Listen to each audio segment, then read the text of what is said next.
School Trustees meeting is now in session. Thank you for joining us this evening. We're glad to see so many of you here since we have a quorum. Please stand for a moment of silence and pledge allegiance.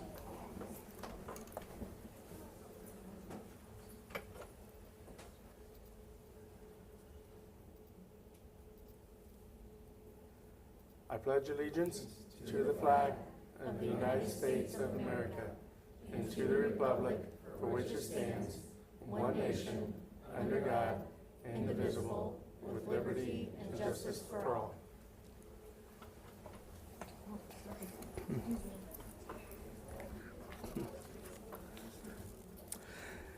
It is now time for one of our favorite parts of the board meeting, Student of the Month. Before we begin, we have a few details about the procedure.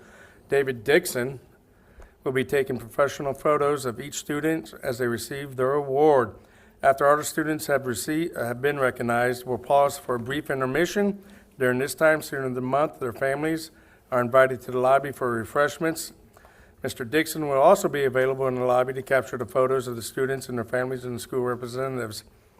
I do believe we have a QR code as you came in, that if you clicked on that, if your loved ones are not here, your grandparents and that, you can send that to them and they could use that QR code to tap in via internet.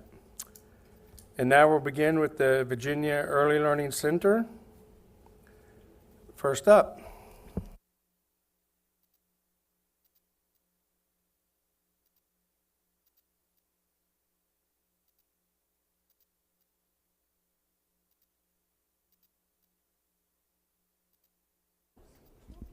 Hello.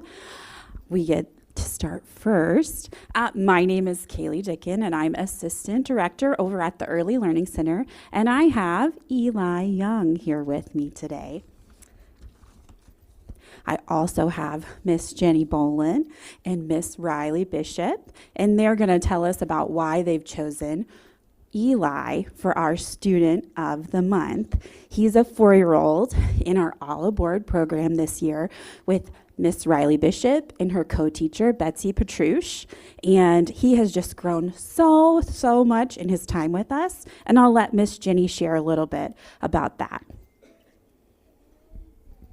So Eli is a really kind and caring friend. He's so sweet to the other learners in our classroom. He's the oldest in our class this year because he has an early August birthday. And he is always encouraging the other learners to do their best work. He's a fierce defender of his friends and an incredible sense of justice. He has developed grit this year, and he works really hard to finish what he starts and do his best every day. Since Eli started coming to our classroom part-time, he has learned how to follow classroom routines and has made a bunch of friends.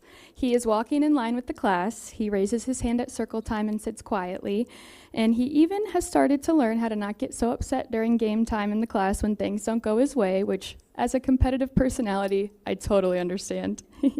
He has made so much growth and has had such big improvements since the start of his time with us, and me and Mrs. Petrush could not be more proud of him.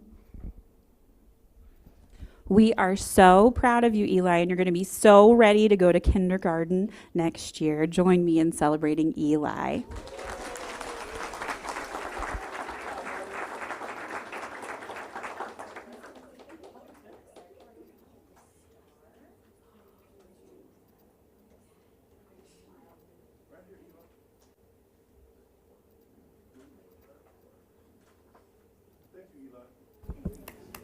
Congratulations. Next up, Monon.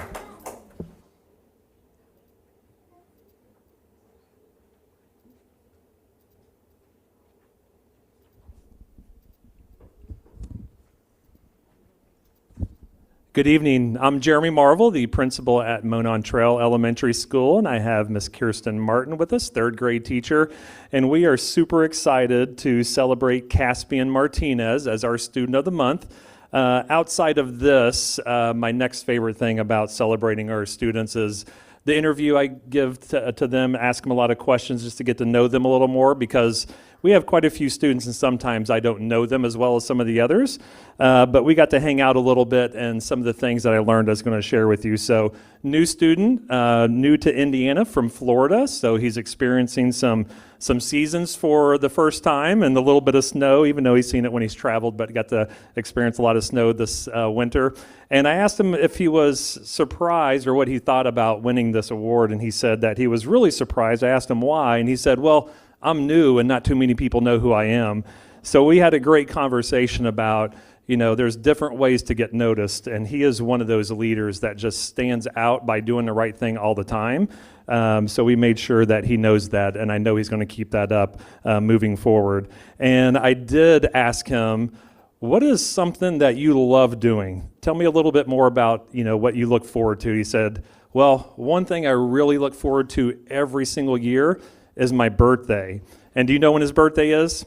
Not today, but it was yesterday. So if you could indulge me on the count of 3, just say happy birthday, Caspian. 1, 2, 3. Happy birthday, Caspian. I'm going to let Miss Martin share a little bit. Caspian has been such a joy and blessing to teach. He is the kind of kid every teacher hopes they have 24 of in their classroom, and he has been absolutely amazing.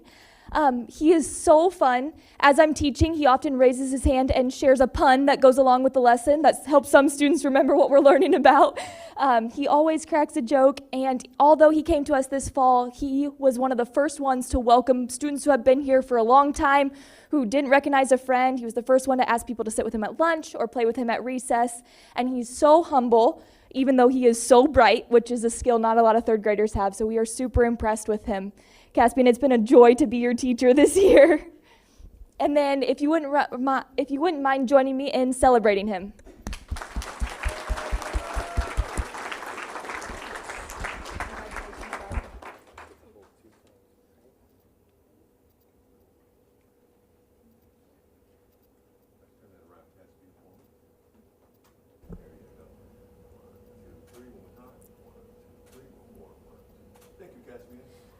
Congratulations. Next up, Oak Trace.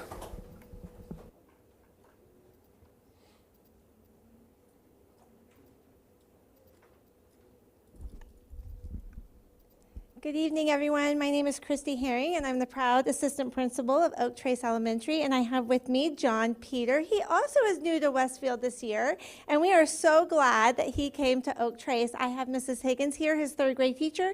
She's going to share a little bit about him. That is neat. I think you and Caspian will get along great. John Peter is, as we said, new. I will never forget the first day that I met him. He came in with the biggest smile that really has never left his face. He has a joyful heart. You will often hear him singing Kool and the Gang Celebration when something goes well, which is a lot for him. He's a hard worker, never gives up. He asks questions. He goes the extra mile. He even does extra work at home. His parents ask for extra work so he can work with his sisters after school at a set amount of time each day. He's the youngest with 3 older sisters who are in Westfield as well and help him along the way. One of the greatest things about John Peter is his grateful heart. He's always happy, and his thankfulness is shown by the twinkle in his eyes and his many words of gratitude. So we are just so grateful for his positive energy, which is contagious, and he inspires us all each day to be our very best. So proud of you. All right, John Peter. Thank you, everyone.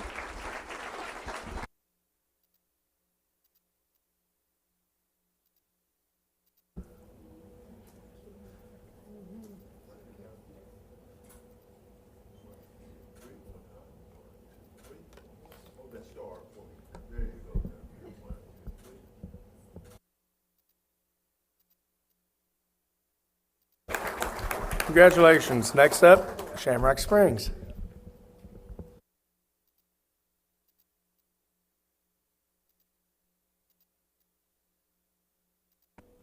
Good evening, everyone. Rob Hedges, principal at Shamrock Springs Elementary School, and I've got Nikki Shank, 4th grade teacher, and also Piper Fritz, who is our student of the month. And so excited to share with Piper just a few words from her teachers. And I asked a couple of her other teachers. You had Mrs. Snyder, is that right?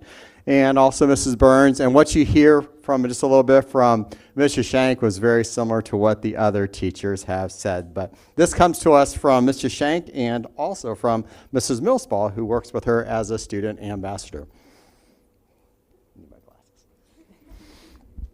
It's not common to be asked by a 10-year-old, what else can I help with? Or, I have an idea to make this even better. Can we try it? But if you know Piper Fritz, you realize quickly that her mind and heart are working together in every situation. She is a natural collaborator, thoughtful, motivated, and kind. Fourth grade is a time when students begin to think more critically and understand the world around them in deeper ways. Piper has stood out this year as a problem solver and a genuine friend to others. She served as a Shamrock Springs ambassador, and her leadership skills flourished. Whether helping produce school-wide programs, assisting with stage setup, or speaking to 667 students about lifelines, respect, and collaboration, Piper stepped into each role with grace and confidence. She also took time to check in with her adopted classroom, offering smiles, support, and encouragement. In every setting, small group or large audience, Piper contributed thoughtful questions, creative solutions, and a consistent positive attitude. She listens authentically and puts her full effort into whatever she is doing. Her presence is not only noticed, but deeply appreciated. One of our Shamrock Lifelines is initiative, and Piper has been a shining example of that all year long. She jumps in to help without being asked, and she does it without needing the spotlight or pats on the back. Piper works hard, lifts others up, and leads with a humble, servant-hearted mindset that is rare at any age, especially at 10. Piper is the kind of teammate and friend you hope for, the one who notices when something's off and takes time to ask, to help, and to care. She doesn't seek attention, but today we want to give her some, because she is so deserving. Piper, thank you for your kindness, your leadership, and for giving your best every single day. We are so proud of you, not just for what you've done, but for who you are. Congratulations on being our Student of the Month. Piper Fritz.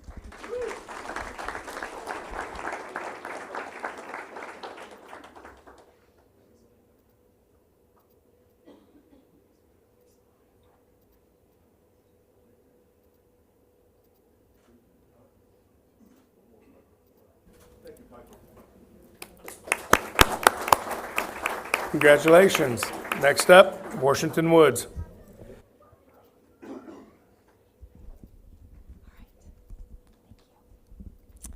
Hello, everyone. My name is Sarah Zach, and I'm the proud principal of Washington Woods. And today we are celebrating one of my favorite people. This is Mia Hoyne, and she is our Student of the Month, and she is a fourth grade student in Mr. Dreck's class. So as Leader in Me School, each month we recognize a student for modeling one of the 7 habits of happy kids.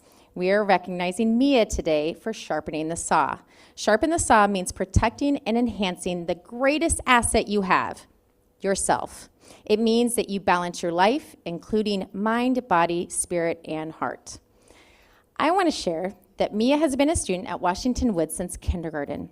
During her time with us, she has grown tremendously. Mia is a great friend and teammate and has proven this both in and outside of the classroom. She goes out of her way to meet new people, includes others, and she is always a helping hand. She has recently become very active with horseback riding, and she rides for a local barn and plans to volunteer her time this summer at the barn. Mia has served as a student leader at Washington Woods in the following ways. She's been a producer on broadcast, library helper, participant in Girls on the Run, and this year she was a student speaker at our Leadership Day. Her thoughtful heart has made our school a better place, and I will sincerely miss her positive energy at our building next year. Mr. Druck, her teacher, could not be here tonight, but he wanted to share that Mia is a perfect example of a student who sharpens her saw to keep her mind, body, spirit, and heart sharp. Mia is an accomplished horseback rider and competes all over the state and country. During recess at school, she always plays hard to get exercise so she can be her very best version of herself all afternoon. Mia is a leader through and through. by always seeking improvement in order to excel at whatever she tries. And Mia, lastly, I wanted to share a few words from your family. Mia continues to make us proud in everything she does. Mia showed leadership throughout the year in several ways, including sharpening the saw, and to finish her last year of competitive gymnastics while becoming a premier Class A level equestrian and still excelling at school. More importantly, though, Mia is a kind and loyal friend. She cares about her family and pets and takes time to volunteer at her barn and helps others in any way she can. We are so proud to be your parents.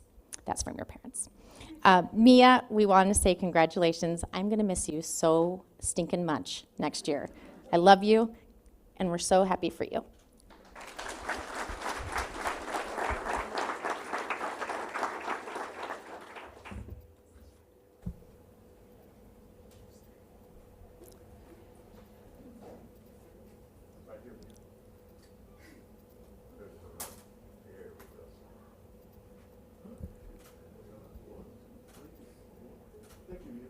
Congratulations. Next up, Carrie Ridge.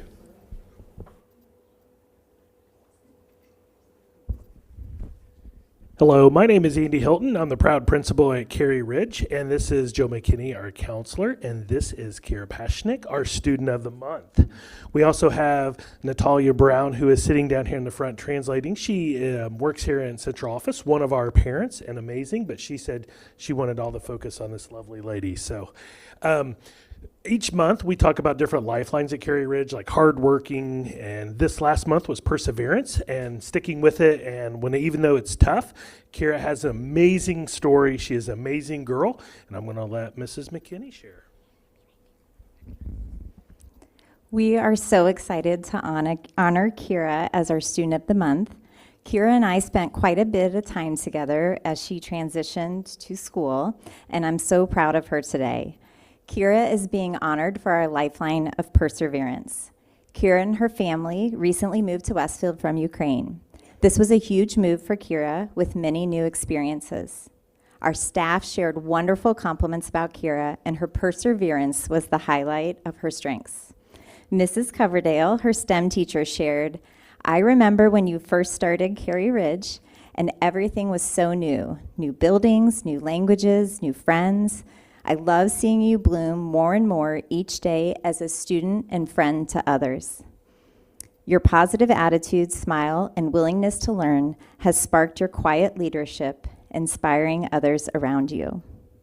Ms. Compton, her ML teacher, shared, "These days, Kira is all smiles, walking down the hall with her many friends, her head held high, and her long ponytail swinging behind her.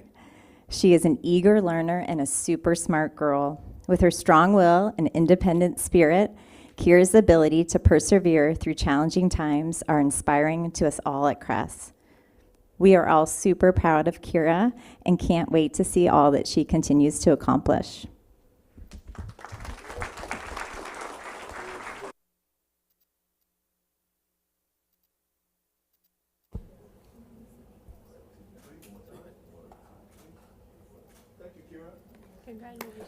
Congratulations. Next up, Maple Glen.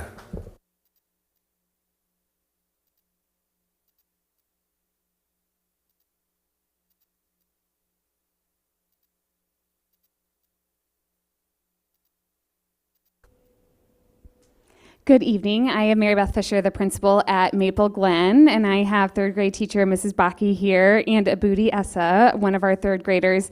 A common theme tonight is new students to Westfield, but I think maybe that's just a theme in general for Westfield, is new students. And Abudi moved here from Israel in September, so after our school year got started.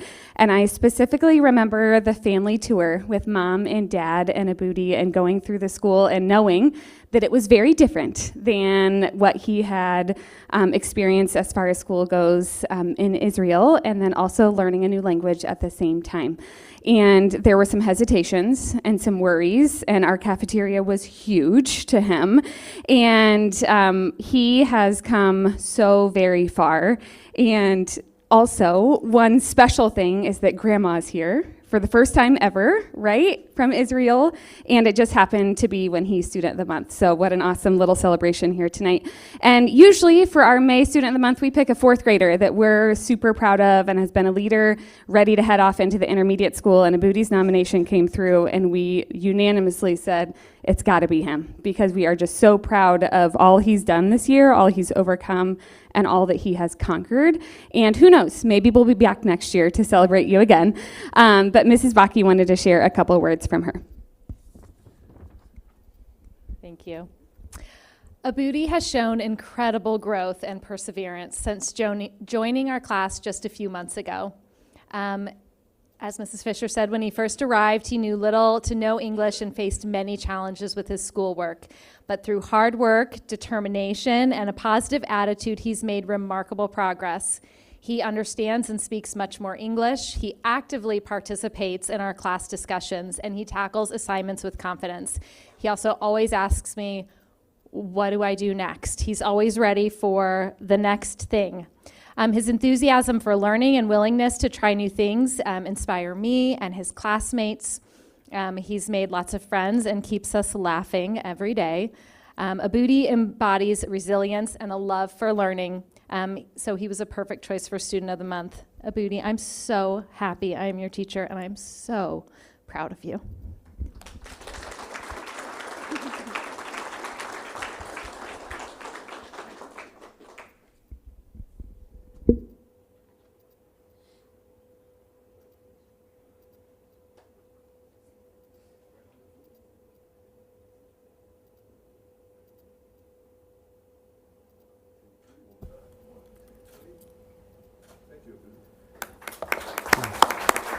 Congratulations. Next up, Westfield Intermediate School.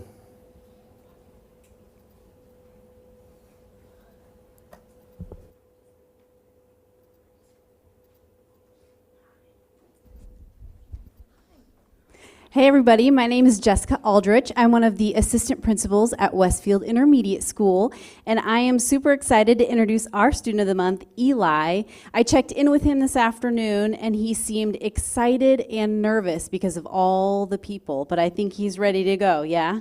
All right, we have Miss Kudo, Miss Saunders here to tell a little bit more about Eli. Hi everybody, my name is Isabel Kudo. I'm Eli's homeroom teacher, and I'm joined by Lexi Saunders, Eli's other teacher. I speak for both of us tonight when saying that getting to know Eli this school year has been nothing short of amazing. He is truly a treat. He has created a relationship with each and every person that he meets. He truly does not know a stranger. In fact, within the past week, we had the fourth grade tours come through, and Eli was selected to be representative for that. And for me and Miss Saunders, it was so refreshing to us to know that he was in our class and got to be that first friendly face for the fourth graders to see. Eli just has a way of making anyone and everyone feel so welcome, loved, and seen, and it's such a rare quality to see in somebody so young. He takes anyone who needs him under his wing without hesitation. He encourages them and calls them to be their very best selves. Whether Eli is telling us a story about a fishing trip, cracking a joke, or cheering on his friends, he puts a smile on every one of his classmates' faces every day. Throughout Eli's year as a fifth grader, we have seen him grow not just as a student, but also as a person. We were able to catch a couple of his football games at the beginning of the school year, and we not only saw the same well-rounded student in our classroom, but we saw the competitive side of Eli doing something he loves and something he does very well. At school, Eli pushes himself through every challenge, and his face lights up with pride when he sees he has accomplished something that once felt impossible. He has formed friendships with so many classmates, and it sounds cliche to say with all of them, but it's very true. Everyone in class loves the chance to work alongside Eli. It's quite obvious that we could stand up here all night and talk about Eli, but I just want to end by telling you congratulations, your friends, your family, we're all so proud of you, and you are such a courageous leader. So thank you.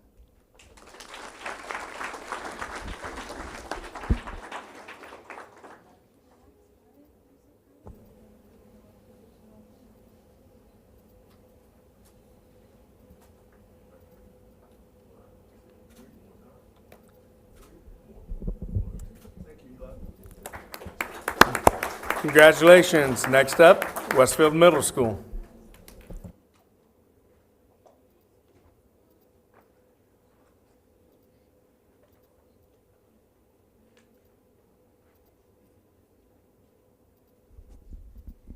Good evening, everyone. I'm Stacy Swan. I'm the principal at the middle school, and it is my honor and privilege to recognize Renata Rojas this evening as the middle school student of the month.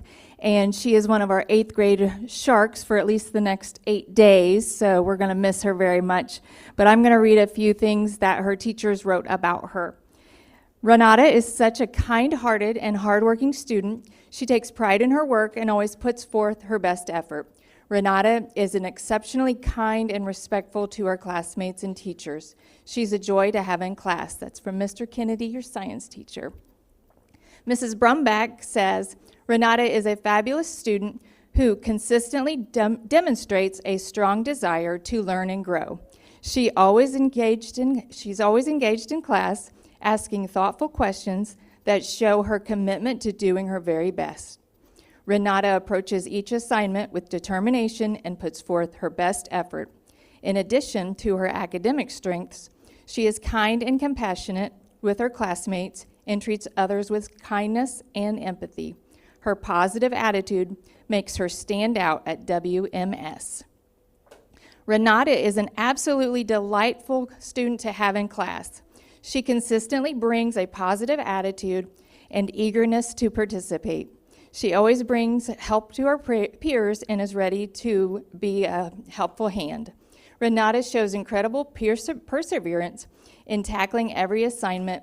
She actively engages by asking thoughtful questions to ensure she fully understands the material and gives her best effort on all tasks. She's a true hard worker, and her kindness shines through inside and outside. That is from your math teacher.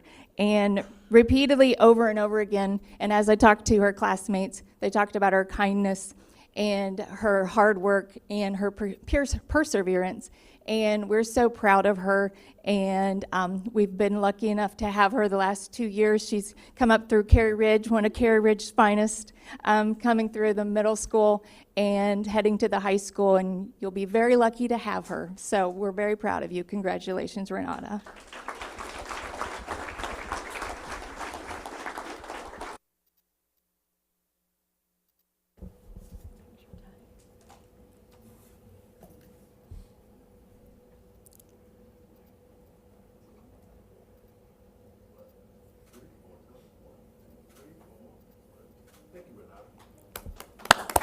Congratulations. Next up, Westfield High School.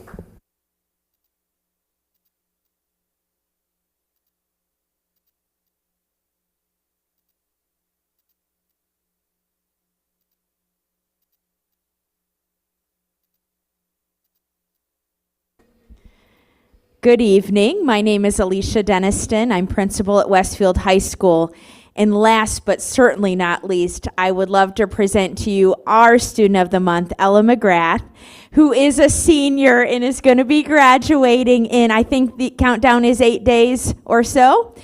But I am just thrilled. Ella has been somebody that has had a tremendous impact on really our entire student body during the time she's been at Westfield. And so when it came to kind of this final May nomination, I just said, it has to be Ella McGrath. And I wasn't surprised to learn that she also has been voted by our entire staff to be one of our banner carriers for this year's commencement ceremony, really representing our Westfield High School banner, which is just that all-around student who displays academic excellence and character and leadership. We are very sorry to lose you, but I know Butler University is very fortunate that you will be joining them in the fall. She is planning right now to double major in sports media and strategic communications, and she has had so much leadership experience and impact at Westfield, student government, Disciples for Christ, president of Mock Trial, NHS, has been a senior mentor for us, a lacrosse manager, and she's got 2 adoring fans in the back as she has been an intern with Rox Media House this year. And David, you've seen her around, haven't you, as well? And I just love that about her. Her servant heart just completely shines through. She is there at all the key moments in capturing those memories and those milestones for others. And I love what she wrote when she kind of reflected on this. She says, I've worked hard to uplift others and bring spirit and unity to our school. I'm incredibly proud of my internship with Rox Media House, where I've been able to capture the heart of our community through photography. And I just think that that spells it out perfectly. She has that humble confidence. I'm going to read just one more thing. I have a whole list here I'll give you, Ella, of things that your teachers have said. But I really like what your entrepreneurship teacher, John Moore, says.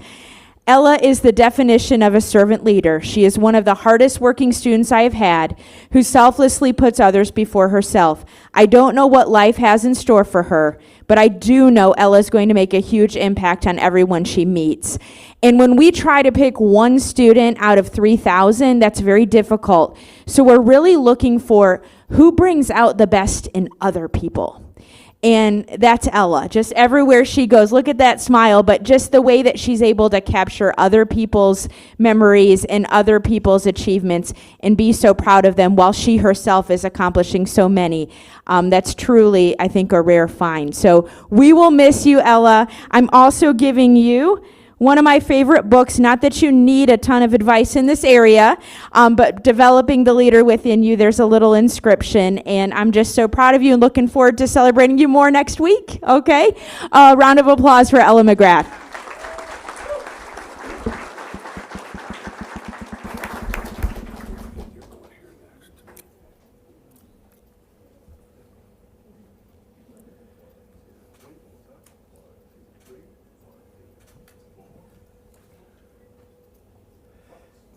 Rox Media, come on down. Good luck trying to find that.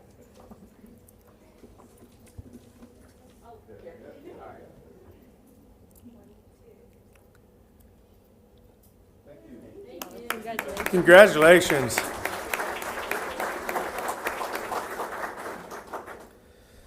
Congratulations to all the May Students of the Month.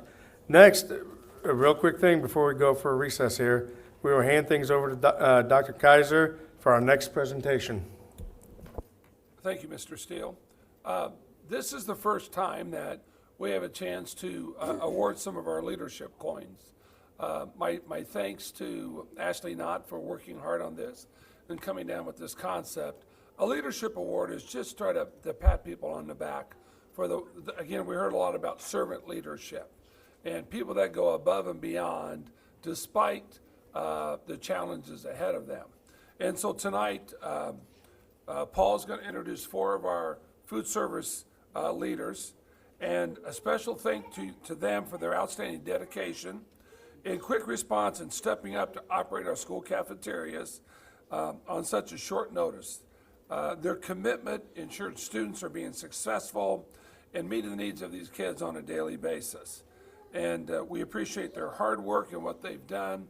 We serve 1.3 million meals a year, and it's a true testament to the hard work and dedication of these 4 individuals, along with our entire food service program and staff and what they do. So Paul, we'll turn it over to you if you want to grab the mic and let you introduce them and provide their leadership coin. We have Miss Andrea. Come right on up. So a little bit about each one of them, because I want to put a little history with it. Right before Christmas, we had one of our leaders at Shamrock had to step out due to something personal. Andrea was able to step in with no prior training and everything like that, stepped into Shamrock Springs over there with Mr. Hedges, run it so smooth over there. So we were looking like struggling. We're like, oh my goodness, what are we going to do? We're losing a key member. You went over there, you did a great job. So thank you so much, Miss Andrea. Paul, let's get a picture there with the 2 of you. There you go.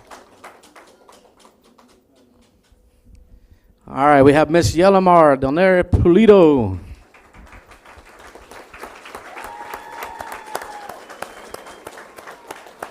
So at Monon Trail, we had a young lady, a kitchen lead, had a welcome addition, a new addition to her family. So she was out for about 4 months. Yellamar stepped in there, and I have to say it's a big challenge because I know you've been in the kitchen for quite a while, but navigating the English with all the menus and the computers and everything. And I know Monon is actually the largest elementary school here, so it's busy. And you've got my daughter here somewhere. So you're her favorite. But we appreciate everything you did over there, man. We could not have done it without you. Thank you. Thank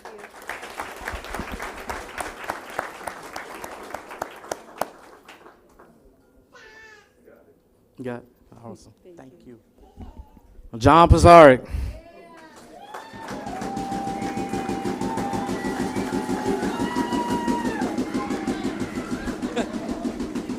All right, a little bit about John. I poached him from another local restaurant. So I walked over there and I saw him in desperate need. And sometimes you see the best of an individual when you're faced with adversity. And he had a struggling situation going over there, but kind of funny, he didn't know who I was. And one day my daughter actually left her pet monkey over there. And no matter how bad he was running around the restaurant, cleaning, bussing, washing dishes, serving, hosting, he did it all. I remember we called the restaurant one day and like, hey, did you just happen to find this? And sure enough, a few hours later, they're like, yeah, we found it, and I kept it for you. So no matter how busy he was, he remembered what it was to put a guest first. So I poached him. So we welcomed him over here. We actually hired him to be the chef's assistant. And when we had a situation at the high school, he stepped in. He's like, you know what, Paul, I want to help over there. And John, we couldn't do without you, man. God bless you, man. We love you. Cool. I love it. Thank you very much. You're welcome, brother. And last but not least, Alejandra.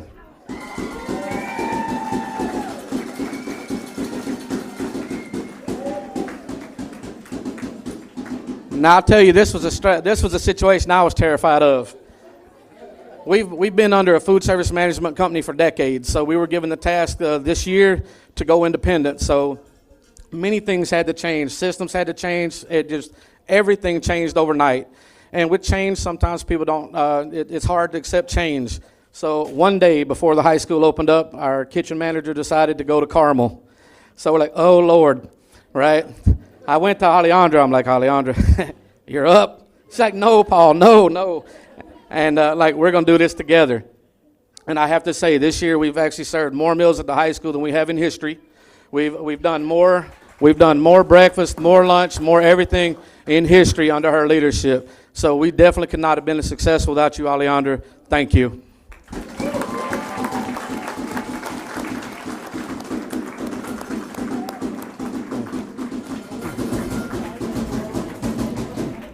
But last but not least, I just want to say thank you to everybody that's made this successful. I know the school board made this successful when we decided to make the change from going from a food service management company to going independent. There was a lot of worry and everything like that, and we've been very successful with it.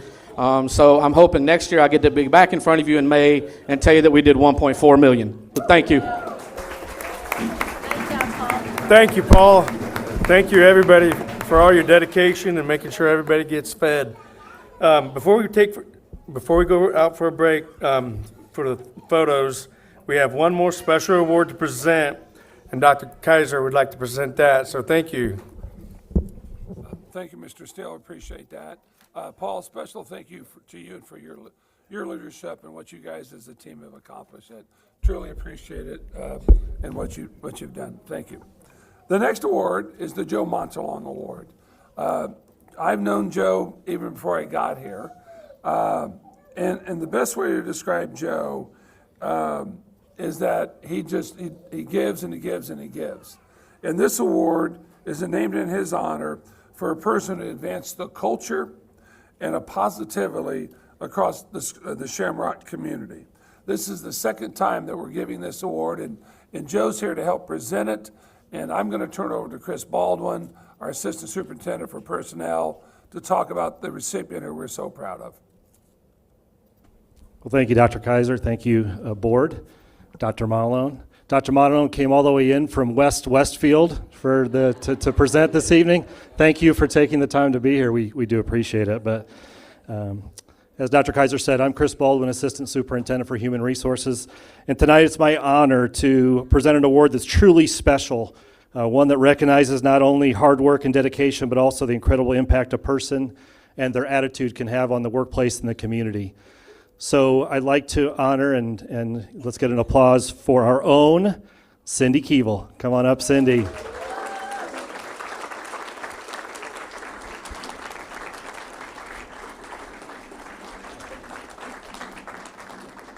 This is the start of many honors for Cindy. So I'd just like to talk about Cindy a little bit. And Cindy's a Shamrock through and through. She's worked for Westfield Washington Schools for 30 years. She'll be retiring on August 15th. So coming up, and that'll make officially right the 30 years of that date. That's your start date, 30 years ago. Over those years, she's worked as a secretary at Shamrock Springs Elementary School. She was the first activities scheduler for all the facilities in the school district. You can imagine we had, 3 buildings at the time? 4 with Shamrock. We finally needed somebody to try to schedule out all of our facilities here in the school district. And then for the last several years, she's been the benefits coordinator for our district and in her current role. We always said you can write a what? You could write a book. Yeah, you could write a book for all the different stories Cindy has after 30 years. This award is for someone who brings not only their skills and expertise, but also the ability to form positive relationships that make all of us feel better. Cindy, in her current role as benefits coordinator, answers everyone's complicated benefit questions and tough life situations with a listening ear and caring approach. People simply trust Cindy. Cindy, you've shown us all how to lead with positivity, kindness, above all, empathy. We can all strive to do more of that. Cindy loves her family, talks about her family all the time. She just loves people. She loves her family. She loves her coworkers, especially the HR team, which came this evening to support her. Let's hear it, HR team, right? They're back there. Cindy's just truly a wonderful person and a great friend. So on behalf of Westfield Washington Schools, I'd like to thank you for making our school district a better, happier place. We're so lucky to have you with us, and today we celebrate you. So Dr. Motlon would like to present you with his namesake award, the Dr. Joe Motlon Award, for all that you do. Thank goodness it's not in memoriam of Dr. Motlon. He's still here with us. But a round of applause, and I want some drum back there for, where'd the drum go? Oh, let's hear it. A little drum. There we go. There we go.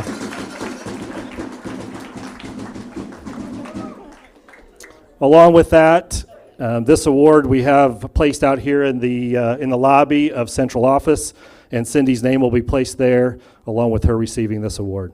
So Dr. Motlon, would you like to say a few words? Thank you very much. I've known Cindy since 2001 when I became Dean of Students at the middle school, and she was a parent. She is the sweetest, nicest person I ever worked with. And when they told me that you were going to get this award, my first thought was, they're going to take my name off of it, and now it's going to be the Cindy Keevil Award. And that would be appropriate, no doubt about it. Everyone here loves you, and you're going to be missed in August, but from one retiree to another, you're going to love it. Yeah, absolutely. Thank you, Chris. Would you like to say a few things? I'm just very honored and have enjoyed every moment of the last 30 years, so thank you all. Thanks.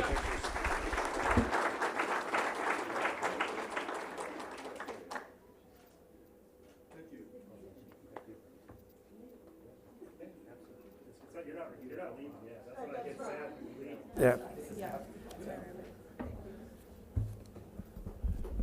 So real quick, board, one more recognition, actually Yep, two, we'll if stay you with don't mind. Chris real quick. If I can take the floor. Yes, so please do. in personnel, a little bit later after the break and we start the business portion of the meeting, there are 2 action items in personnel that you're going to take action on this evening. The first one I'd like to speak to and have an opportunity to honor Dr. Chase Stinson. So Dr. Chase Stinson in personnel this evening is retiring after 20 years of service to Westfield Washington Schools. So a round of applause for Dr. Stinson.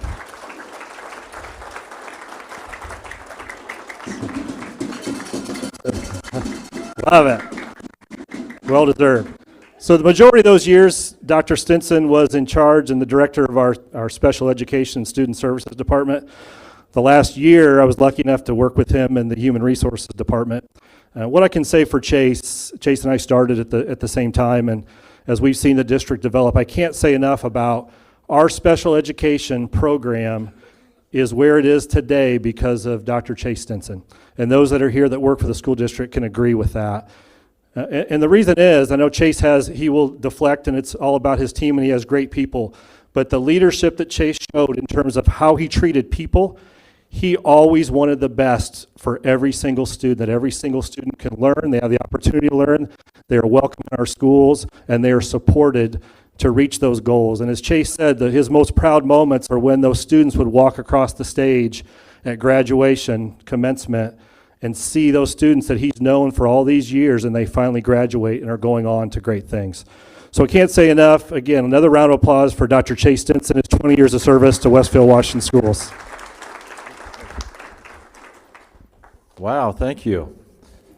Well, I can't say enough for all the kind words, and as the last few weeks have been dwindling, all the times I've been able to say goodbyes to the great teachers and the staff we have here, and our leadership, our principals, thinking about all the therapists, and really, as you get closer to this point, you really think about all the relationships, and I've appreciated that, and I'm appreciating that more as we kind of get closer to the end here. But Westfield's been a great place. I told somebody the other day, or a group, that when I got here, or when Chris and I got here, we were about the size of Franklin Lapel, if anybody's familiar with Franklin Lapel schools, and we're still trending towards that. Growing and growing and growing, which has been, it's a very challenging piece, but also a very rewarding piece. And I think the school's relationship with the city and the school board and all the great things that we've been able to accomplish has just been a pleasure every step of the way. I thank you all so much. I'm sorry for those of you that had to hear me before the break that are certainly worried about the Pacers' start time.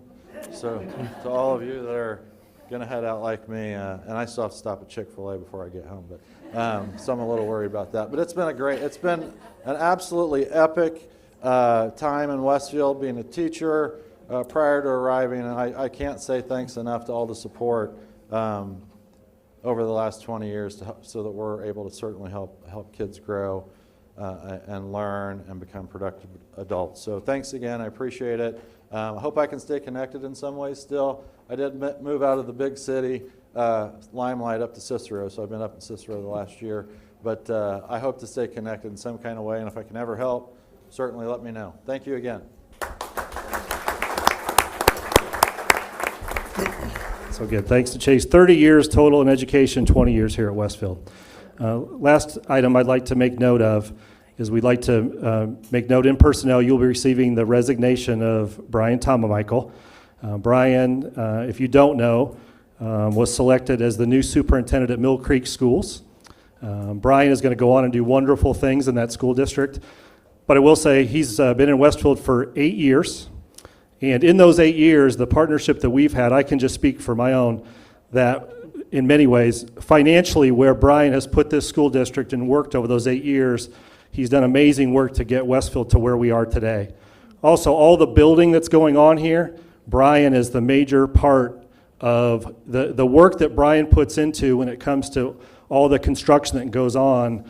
I don't know how he does it, how he has time to do it with all that's going on.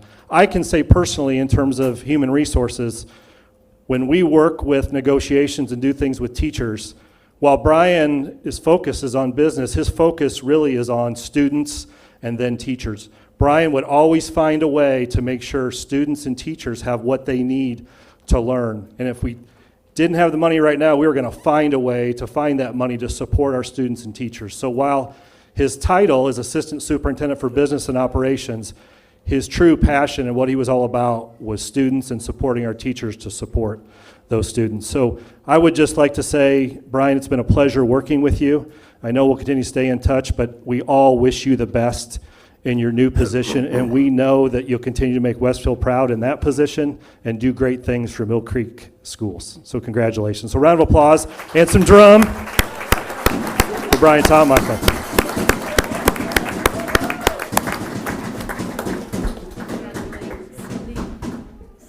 Yeah. So I just want to say thank you. Over the last 8 years, I think we've added about 2,500 kids. We have about 15 projects we've done, and I look forward to no longer being able to answer my kids actually on what's being built there. So, yeah, thank you. Thank you. Thank you, everybody. Very much appreciate it. And these are all very well-deserved awards. And thank you for your commitment to Westfield. At this time, we invite everyone to the lobby for professional photographies and refreshments. 20 minutes.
Yes.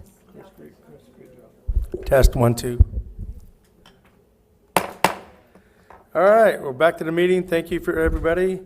I don't believe we have any comments at all, so we'll go ahead and go past that. The next item on the agenda is the approval of the consent agenda. Consent items include board minutes, accounts payable, vouchers, payroll vouchers, and personnel report. All items in the consent agenda have been reviewed by the board in advance of the meeting and are approved in a single motion.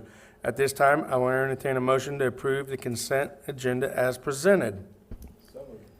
I have a motion. Second. I have a second. It has been moved in second to approve the consent agenda. Is there any discussion or anybody have any questions? No further discussions. Hearing none. All in favor say aye. Aye. All opposed? At this time, I will hand things over to Mr. Chris Baldwin for the announcements regarding the personnel report, which we've already done beforehand. No. Pacers game is on. Right. Oh, it's much better. And for those that are interested in the Pacers game, I think they're a touchdown behind right now. The next item on the agenda is the board to hold the lease hearing in connection with the proposed project. If you are interested in speaking at the hearing, please make sure you have signed in to the sheet, which should include your name, address. After the presentation, there will be an opportunity for anybody in the public to make comments about the lease rental to be paid under the lease. At the hearing, we will ask that each person limit their comments or discussions to 3 minutes, and that the topic be limited to the lease under consideration. The notice of the hearing was published as legally required under Indiana Code 2047-3. Before the school corporation may enter into a lease with a nonprofit building corporation, the school corporation must conduct a hearing regarding the execution of the proposed lease agreement and whether the rental to be paid to the leaser building corporation under the proposed lease is a fair and reasonable rental for the proposed improvements. We were now, we were now hear from Brian Tom and Michael about the proposed projects related to the lease. Thank you, Mr. President. So this is really one of the last steps in the issuance of debt for the intermediate middle school remodels, as well as the addition and remodel at the Westfield High School. So both intermediate and middle school are going to be through 3 phases. So the first phase will start this summer, really preparing the intermediate school to become that future elementary building, and then as well as some site work between the intermediate and middle school.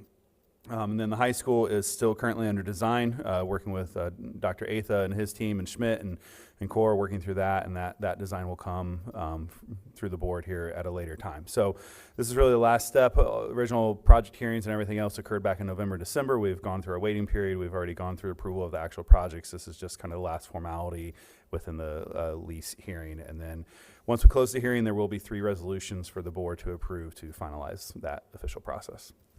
Happy to answer any questions.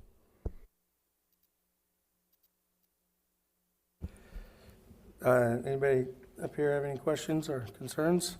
We're now open it to the public for hearing or public comments. Seeing none, we'll move on. Brian, will you please summarize the resolution of 25?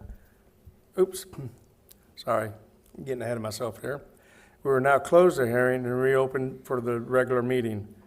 Brian, will you please summarize the resolution 2025-6 through 2025-8? Yep. So resolution 2025-6 is the resolution authorizing the execution of lease agreement. As required by the school leasing statute, after a hearing, the school board must approve the lease agreement and authorize the officers to execute such lease. This lease is an agreement whereby the school corporation will levy the required property tax to pay the lease payments The lease payments will be paid by the building corporation used to pay the bondholders. Without the lease, the bondholders have no assurance that the building corporation will repay the bonds, and the lease is a mechanism by which the property tax collections can get to the bondholders. Building corporation leases is exactly how we've done majority of our projects. This is nothing new. It is really just the legal process through the state in which we accomplish our projects. Resolution 2025-7 is resolution determining the need for the project. So as required by school leasing statute, the board must make a determination by statute that there is a need for the project. And again, this project is for intermediate middle school remodel and then site redevelopment, and then also the high school remodel and addition on the south end, as well as some other general projects throughout the district when roofing and HVAC, but those are the three main projects. And then resolution 2025-8 is a resolution approving the 16th supplement to the master continuing disclosure undertaking and issuance of the bonds. The SEC requires that the school corporation enter into a 16th supplement to the master continuing disclosure agreement before it issues the bonds. The school corporation has previously entered into this type of agreement. The agreement requires that the school corporation agree to provide timely financial information to the SEC and Emma, which is really their database, and provide any notice of material events. I do want to note, it says the 16th supplement because it is easier to do a supplement to the original master lease agreement than it is to pay attorneys to redo a brand new lease agreement every single time we enter into it. So while it may sound like we're just continuing to edit one document, it is the legal and also more cost-effective way to accomplish those items required by the state to issue the bonds. So happy to answer any questions, but the administration would recommend that the board approve resolutions 2025-6, 7, and 8. At this time, I will entertain a motion to approve resolutions 2025-6 through 2025-8 as presented. Second. There is a motion and a second. Has been second to approve the resolution 2025-6 through 2025-8. Any discussions or questions? Hearing none, all in favor say aye. Aye. Are opposed? The motion is passed. Every month, we look forward to hearing updates on the construction partners on the projects that are taking place throughout the district. Tonight, we are pleased to welcome Matt Grossman.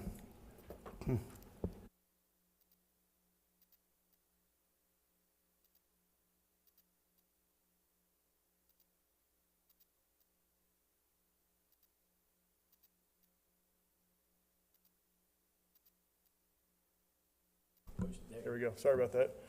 So on the cover page here is the overview drone photo of the new transportation facility. You can see all the bus canopies there. We'll get into that here in a little more detail in the next couple pages. Westfield Transportation work completed to date. We have installed the main switchgear and permanent power from Duke. All area B slabs have been poured, so that is all the bus garage and wash bay locations. The MEP overhead rough-in continued in area B. We started in area A installing toilet partition and other finishes in the office side of the building. Installed Unit A storefront and metal soffit panels, continued detailing the roof, both areas A and area B. Installed site lighting. The light poles around the site are going up, and the contingency usage to date is 20.96%, or 243,000 of the 1.1 million has been used to date. And with that, the items that have hit the contingency since the last meeting, there were some design changes on the grease piping and pump modification. Still finding some unsuitable soils, but we should be pretty well done now digging the structures around the site, so we should be past that. The fuel system, electrical, and low voltage cost exceeded the allowance. There was an allowance in the original setup of the job to finalize the design as that, and in doing so, that did exceed the identified allowance, so that went to the contingency. There were some drywall bulkheads added at the exterior windows for some ceiling alignment and some modification to the bus canopy storm drain connections. And you'll see the picture to the right is 2 of the 3 bays for the bus parking on the west side of the facility. Transportation in the next 60 days, we will be setting the HVAC rooftop units installation of the remaining site concrete and curbs will start now that we're getting into the nicer weather. Hopefully the rain holds off. Metal panel installation will start around the building. We will continue with finishes in Area A and start finishes in Area B. We will work on completing the Area B MEP overhead rough-ins and paint the structure in the bus bay and the wash bay areas. The fuel system installation above ground will continue. The DEF tank was delivered, I believe, a week ago, so the rest of the system will slowly start to trickle in with the pumps. And site grading has already started, getting all the piles and dirt cleaned up around site in preparation for landscape. So you'll see in the top right picture, that's one of the, I believe that's the west side of the bus bay, 3 overhead doors that we have temporarily enclosed for weather protection and some of the new duct runs coming off of the mezzanine. And the bottom picture is from the southwest corner of the property looking back at the transportation facility. You can see in the bottom right, as I mentioned, they're starting to work there between the parking lot and the ponds on getting the topsoil spread for the spring. Next project, which is tied to the transportation facility, is the Town Road and Citizens Westfield Utility expansion. So work completed to date. Storm structure installation has started, including the new box culvert that'll be under the new Town Road. Excavation for the new pond and drainage ditches has started. That is over towards Little Eagle Creek. Duke Power Pole relocation along State Road 32. That coordination is complete, and we're probably just a handful of weeks away. It's in their scheduling department now to move the power poles away from 32 to make room for the widening of the state road. We've started to receive delivery of the 36-inch water pipe. That material is being staged on site. Continued with the approval process. Even though we do have material on site, we're still working with the design team on getting the citizens' water and sanitary plans approved and stamped for construction. The team is also working on the continuation of the land acquisition process in Eagletown for the easements for the water line, as that comes from ditch all the way down to the Newtown Road and transportation facility. NDOT coordination is underway and continues. They do have a permit reviewer identified and working on getting that approved here, hopefully in the next couple of weeks, so we can start that right-of-way work. And Town Road contingency usage to date is 0. So you'll see in that bottom, and the only picture there is that's a view from our drone over Little Eagle Creek looking back to the west. So in the bottom corner of that picture, you see a little yellow dozer there. He's working on the pond, and then we have the north ditch, probably about 50% in there, and then working on the ditch towards 32, and that will eventually take all the water from transportation, the middle school pond, and all the offsite drainage from the whole Centennial property. Town Road, next 60 days, we'll continue with the dirt work on the pond and ditches. We will start rough cut of the new Town Road north of the state road right away, stabilize the soil, install the stone base, and prep for curbs and asphalt.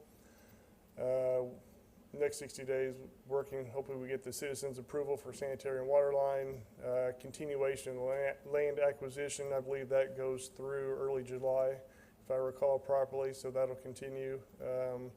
NDOT approval, we should have that for the state road expansion and start installation of the sanitary pipe and structures. So you can see in that top right picture is some of the 36-inch water pipe, some big stuff. So, and then we got the box culvert installed, so that'll handle the drainage coming from the pond and transportation under Town Road, which will then hit the new ditches and then the pond over by Little Eagle Creek.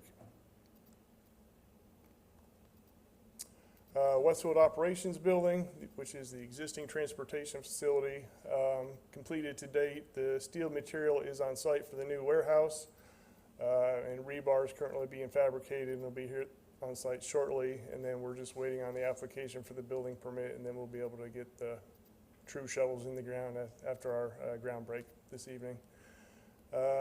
Next 60 days, I've mentioned here, receive the building permit. We'll mobilize for the new warehouse in the bus parking lot, and we'll start on the site work, foundations, building pad, and then steel erection.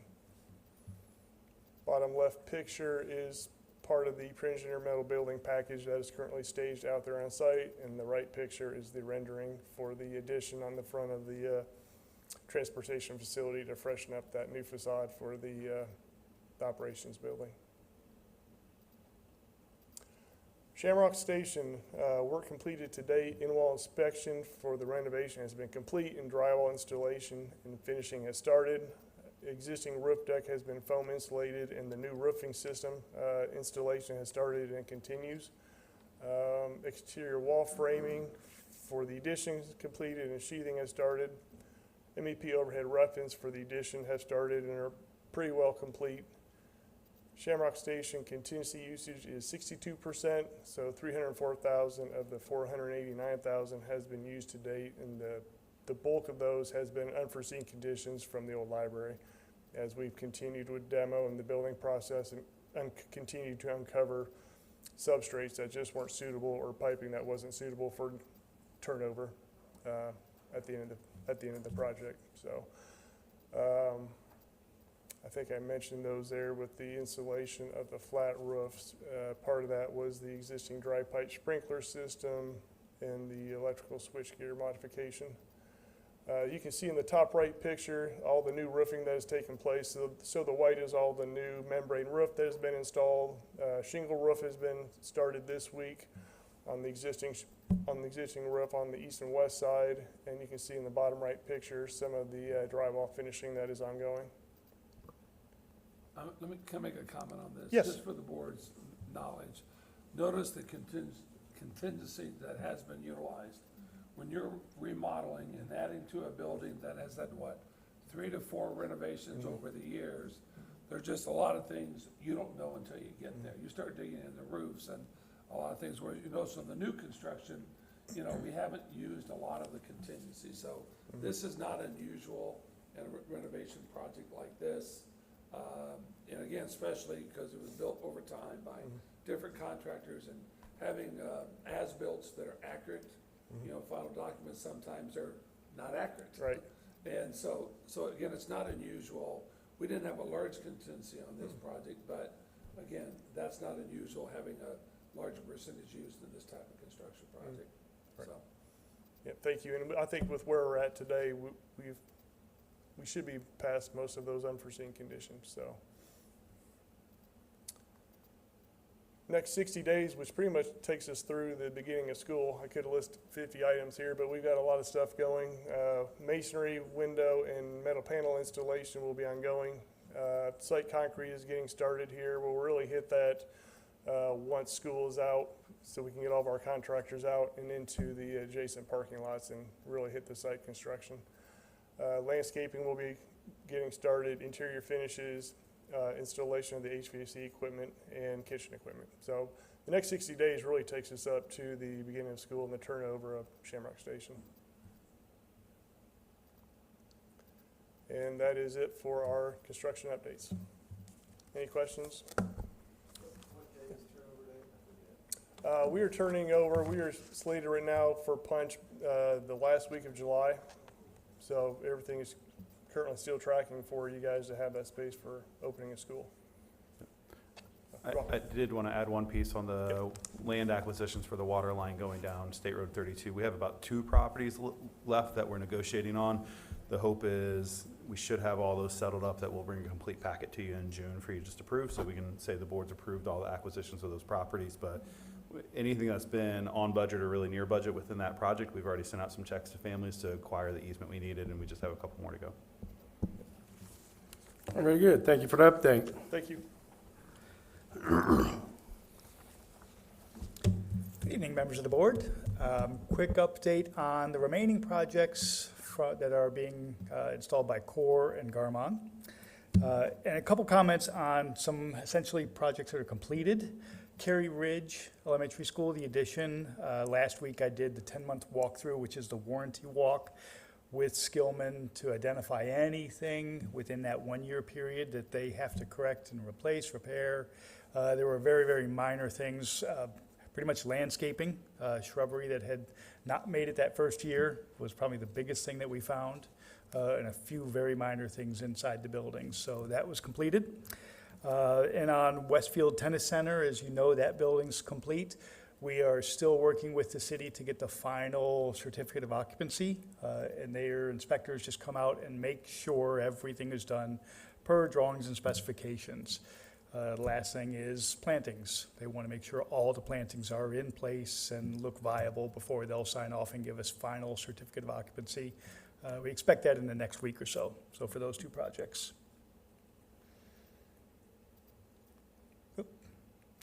Early Learning Center. As you see this building coming up to it, we are getting close. That building, we should be complete end of July with this, and everything looks to be on schedule. You can kind of see up in the upper left-hand corner the edges of the softball turf fields. Those are complete and being used. The baseball field is very close. We did the last of the sidewalk pours this week. So once that sidewalk cures, backstops will go on. They'll finish grading a little bit around the baseball field, and then they're going to move over to the rugby fields. Obviously, spring rains in Indiana make it difficult to work on the site, but we've struggled through and gotten to a good point now where we should be able to move full steam ahead, finishing the baseball and the rugby fields. Majority of the work inside the playground area can now be really start going much quicker than it had in the past. Again, with weather, need those areas to be dry, so we can put in that those playground structures and that the turf that goes in on there. All the interior work inside on the West Addition is really going really well. They're into the final painting and finishes. We'll be starting in the next 60 days on those. The work will start at the end of school year on the reception area and the kitchen area. So we've been coordinating with Marcy and her team and the few classes that will remain in the building so that we can do that work. And then the parking lot and the bus loop and the awning that's going to go on, or the overhang that's going to go on for the extending south at the end of the building. We'll see that work really picking up speed as soon as school gets out. That's going to have a pretty fast time frame to get that work done. And then the rest, the interior finishes on the office addition will also take place.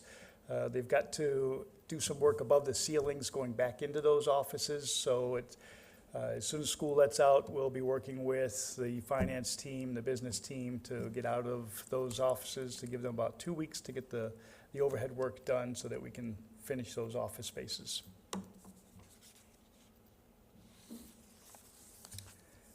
Middle School West, if you've been out there, quite a bit of the steel is up. It's an impressive looking building. This is a view from the south of along 32 looking north. This would be one of the classroom additions, or classroom pods, if you will. It's a pretty impressive structure. This would be the view from Centennial looking east. This would be where we would see kind of the main entrance of the building. Hard to tell from this picture, but the steel work is going very well. Probably about 80% of the steel's up. The steel should be complete, I believe, in August. Yeah, we'll have all the steel up in August. Primary grading should be done within the next 60 days. They've begun work on the east-west connector road, and then the roofing and masonry work will start following once they get all the steel up. So that project obviously still has a long way to go, but it's progressing nicely. Midland Crossing, steel also is going up fairly quickly on that. They're pushing really hard on this project.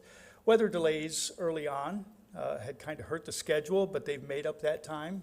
So Garmong has done a really nice job getting back where we need to be. Everybody is very aware of the criticality of the schedule on this. So that project is back on schedule and looks to be right where it should be from a steel standpoint. We've also, this is the gym steel that was now starting to go under roof. And the nice thing is we're starting to see walls. The building's starting to take shape. Once the masonry walls start to go up, it looks like what it's going to look like. It's kind of hard when you're just looking at steel to actually envision the different parts of the building. But they've gotten I believe that's the south wall of the gym that's completed. They'll continue now with the masonry on that building. Let's see. Yeah, steel should be complete at the end of June. The exterior wall framing and the roofing will begin early July and August. So really at the end of August, this is going to look a lot like the building it's going to end up being. Site work and grading's continuing now that the site's drying out a little bit, so we can get that work complete. The geothermal work is 80% complete with all the wells installed. They'll finish up the laterals probably in July. So at that point, the site will be essentially complete and really workable.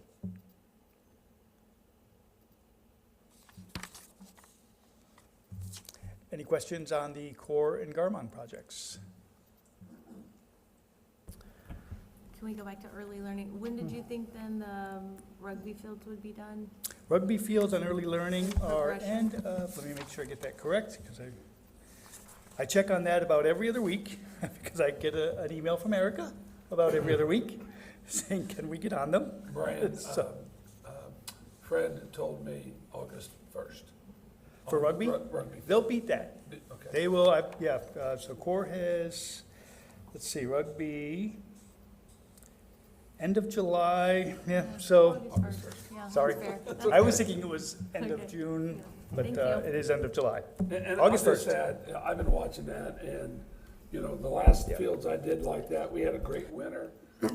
They worked all winter long when it was dry. Yeah. But, the weather's been horrible. They start drying out, and you got it, they're still working on getting it, make sure it's level, and, you can pour the curbs, and there's just a lot to it. But once they get the curbs poured, and once they start putting in gravel, it'll go pretty quickly. Yeah, and Erica had basically said, once we missed the spring season for them, she said they really don't need the fields until the fall. So there really wasn't a rush for them. We just want to get them done and out of that area. And I'll add just, again, appreciate Brian and the team, both Brian's working with the team to have lights installed on all these fields. It's gonna double the usage by our youth sports and high school sports and community sports. And the additional parking will help tremendously as, whether it's softball or baseball or any of the sports, hosting tournaments will be great. The additional parking. It'll be an impressive area back there. I just have one quick question, Paul. Are we planning on adding fencing around the Monon complex? Like we do at the high school, like fencing? We have not talked about encasing the whole thing and locking it off, no, at this point in time. Okay. Actually, Brian and I were talking about that today.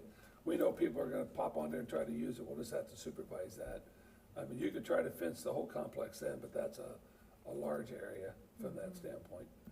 And so, it's something that we'll just have to monitor moving forward on that. Hopefully we would hope people in Westfield will respect it, take care of it, and, maybe do some home run derby, so. I think the biggest issue is when you start using it, and if you are trying to have a gate, like tournaments and things, the fence, the entry points for that become critical. That's when people really say, that's usually what happens. Is it's not so much, I think, people popping on there as much as it is how do you Garner people. Yeah.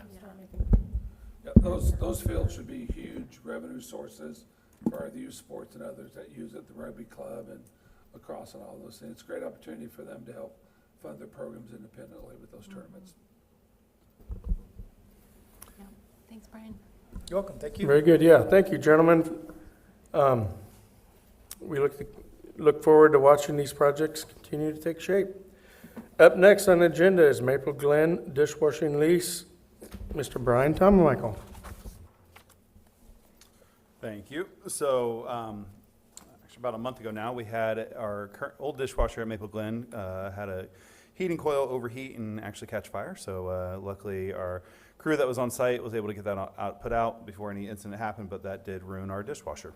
Our dishwasher was older in that building, kind of nearing replacement anyway. So through that process with Paul and then Mike Hall and their team, they had requested that instead of purchasing a new dishwasher outright, that we explore doing more of a lease rental option on this dishwasher.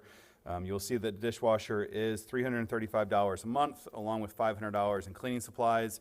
And talking with Paul, this is where we've been purchasing our cleaning supplies anyways, and we've been spending about that much every month on cleaning supplies. So really, for our sake, while yes, we are locking in where we buy cleaning supplies, it was a purchase that was already occurring. So when we look at the $335 per month for the dishwasher, that is really about a 12-year buyout of the dishwasher if staying within that lease the whole time. And the life expectancy of those dishwashers are about 10 to 15 years usually. So we wanted to give this a try. I know Paul is really looking, as we look at a lot of our equipment is nearing the end of life, as we look at a lot of the ages of our buildings, and wanted to try this on a smaller scale in one building first before we look at possibly doing it at other buildings in the next few years as we look at replacing equipment without having to face that upfront larger capital expenditure. So asking to move forward with dishwasher lease at Maple Glen. I would ask that the board approve. Happy to answer any questions. At this time, I will entertain a motion to approve the Maple Glen dishwashing lease as presented. So moved. Second. I have a motion and a second. Is there any discussions or any questions? Hearing none, all in favor say aye. Aye. All opposed? It has passed. At this time, I will entertain a motion. Oh, may have missed something here. Yep. Sorry about that. Brian, next on the agenda. Yep. So lawn care bids. So over every year, we have a very core group of grounds guys who are fantastic workers, amazing guys. They get a lot done. And then we kind of have a secondary group of individuals that are, I would call, a little more seasonal as we've gone through it. And we've also lost kind of two of our more permanent positions as well. So Mr. Hildebrand and his team really kind of working status quo over the winter time as we went through the end of fall. And then coming into this year, we wanted to explore the option of outsourcing some of our lawn care. This is not eliminating any of our current kind of main core team. They will still be on site. This is really just expanding the ability that they can do some other duties outside of cutting grass during the summer by having a crew come in and just focus on the lawn care. So the lawn care RFP is really replacing what would be about 6 seasonal workers that we would otherwise hire. And you know, cost for those 6 seasonal workers over that time, and 2 of those positions are generally more permanent positions as well. Is usually closer to about $150,000 to $200,000, depending on who we get. The cost for outsourcing majority of our elementary buildings is about $98,000 for lawn care. So for this year, we're asking that we use a Cut and Edge LLC to do our lawn care.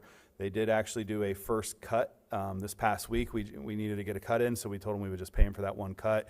Also kind of gave us an opportunity to see how they did as well, and I know Luke has been very happy with them as well. So we would ask for the lawn care of Maple Glen, Monon, Oak Trace, Washington Woods, Cary Ridge, and then the Life Ready Center, that we have the bid approved for a Cut and Edge LLC to do our lawn care. All right, at this time, I will entertain a motion to approve the lawn care bid from a Cut and Edge as presented. So moved. Is there a second? Second. It has been moved and second to approve the lawn care bid from a Cut and Edge. Is there any questions or discussions? Hearing none, all in favor say aye. Aye. All opposed? The motion is passed. Thank you. Moving on now. Brian, will you now present the next agenda topic, the horse statue donation? Yeah, so one of the greatest mysteries of the high school has been solved. So back in the 90s, we had a horse statue donated by Mr. Bob Beauchamp to the high school. That statue stood in front of what is the Performing Arts Center inside and what is now kind of the Student Union lunch area. In 2018, when the renovation started and we were remodeling that area, the horse statue had to go somewhere else and leave. So it has been sitting at our maintenance building for the last 7 years. It's been sitting in there. The plan was that the district put it up in upcoming surplus auction, but through the process, Mr. Beauchamp realized that we were going to sell it and asked if we would donate it back to him. The district really has no usage for it. We had to do a little digging just to prove he donated it, which luckily a historian over here, Carrie, helped prove that for us and confirm that it was donated by Mr. Beauchamp. So we are just asking the board for permission to basically return the donation. We just feel like since since it is such a large item and a previous donation from the district, that it made the most sense to have the board officially approve the kind of re-donating back the horse statue to Mr. Beauchamp. All right, at this time, I'll entertain a motion to approve the donation of the horse statue back to Mr. Beauchamp as presented. Do I have a second? I'll second. It's been moved in second. All in favor, say aye. Aye. All opposed? The motion is passed. Next on the agenda is the 2025 destruction of records, which Mr. Brian Tom Michael will present. Thank you. So Marcia Bohannon, as our district controller, every year monitors the record retention policy for the district along with the state law. And through that monitoring, every year we bring a list of items that have qualified for destruction of records through state policy. So there's an attached list that Marcia has put together. We just ask that the board approve the destruction of records per state law as compiled by Ms. Bohannon. All right, at this time, I will entertain a motion to approve the 2025 destruction of public records. Second. It has been moved and second to approve the 2025 destruction of the public records per Indiana law. Any questions, discussions? Hearing none, all in favor, say aye. Aye. All opposed? Motion has passed.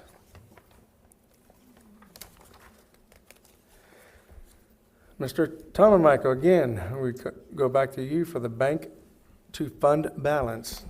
So with Dr. Hunt coming on board, we wanted to give him a completely clean record book moving forward. So one of the items we wanted to address that Ms. Bohannon and I have been working through since really August 2022, when we were using a Capital One card that reconciled daily to our bank account and was not a pleasant thing to work through. There are two items, reconciliations that we wanted to clean up on our system. The first one is a $57.86 reconciliation that as we've worked through, we just cannot tie it to anything and are asking to write that section off. The second piece is a sort of an outstanding check, and that amount was roughly $1,700. It is a payroll check. As we've worked with CompuTrol, we occasionally on the back end of their system, it hangs and does not clear out the right way. We've had a few others to where, in working with CompuTrol in their coding department, we've been able to clean them up. This is just one that we have not been able to find where it's hanging out in the back end of the system. So we were able to clean that up by just entering a secondary expense to clear it out. But in order to do that, we feel it's appropriate to have the board's permission to move that piece out of the expenses. We have ensured the employee was not double paid. It did not double cash on any of those ends. Unfortunately, when you have I'll call it a state isolated system that you use for your financials, sometimes there's just weird pieces that happen on the back end, and reconciliation just does not come cleanly. So with those two items, we would ask that the board approve a expense adjustment for $1,829.13. Again, we have confirmed that there was no double check out there. No one was ever double paid on this. We believe we have tied both the issues directly back to that one specific paycheck issue and the cancellation on our end, and then the second one with the Capital One card on the back end as well that could not be tied to a specific account. So happy to answer any questions. We did discuss this at length in our finance committee as well with Bill and Rebecca as well the other week, and Dr. Athey sat in that as well. So At this time, I will entertain a motion to approve the write-off of $1,829.13 to eliminate the variances of the bank statement as presented. So moved. Do I have a second? Second. It has been moved and second to approve the write-off to eliminate the variances of the bank statement. Is there any other discussions or questions? Hearing none, all in favor say aye. Aye. All opposed? The motion has passed. The final item on the business and operations portion of the agenda is a Westfield High School German-American Leadership Program trip. Mr. Tom Michael. Yeah. So the Westfield High School German Club will be traveling to Germany as part of the German Exchange Program from June 4th through June 22nd. There will be 17 students, 2 chaperones on the trip. The students will be traveling through Chicago O'Hare Airport on the 4th, be arriving in Berlin and staying at a hotel from the 5th through the 8th, and then heading to Oldenburg to stay with host families from the 8th through the 22nd. WWS Transportation will return to Chicago to pick up students returning and the chaperones on June 22nd. Cost per student is $1,700 paid by the student, and we would just ask for the extended overnight field trip that the board approve the German club field trip. Thank you. At this time, I will entertain a motion to approve the Westfield High School German-American Partnership Program trip as presented. Do I have a second? Has been moved and second to approve the Westfield High School German-American Partnership Program trip. Is there any questions or any discussions?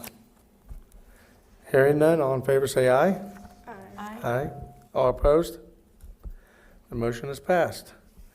Thank you, Brian. We will now move to the first item of the curriculum agenda, the first reading of the 25-26 student handbook. Dr. Atha. Thank you, Mr. Steele, members of the board. So annually, we ask the board to approve our handbooks. We update them and then you approve them. And then effectively, our attorney tells us that becomes policy and guides our school districts.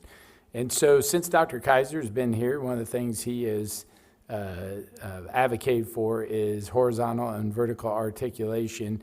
And over the last couple of years, as we've adopted these handbooks, it's clear that the voice and some of the terminology isn't aligned, and that's simply because different people at different levels wrote those handbooks and then updated them and changed them. So this year we put together a committee led by Assistant Principal Eric Seymour at Westfield High School and Instructional Coach Allie Mayhew of Westfield High School. They led a team of administrators and represented all schools. And so tonight we've presented for you what we're calling the first reading of the handbooks. They're going to talk a little bit about the process they used, and then we'll come back in June and ask the board to formally adopt those handbooks. So as they present the process, if you have questions, they'd be happy to answer that. So Erica and Allie.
I think I it will looked just good. comment, though, that I only made it through the high school handbook. I didn't make it through all of them. That was a lot of work, and it was noticeably streamlined, so yeah, definitely, I think that'll be a big improvement for parents looking for information. I think we removed 20 pages, at least from the high school, just from reformatting sections and removing some of the unnecessary sections that are found in other places.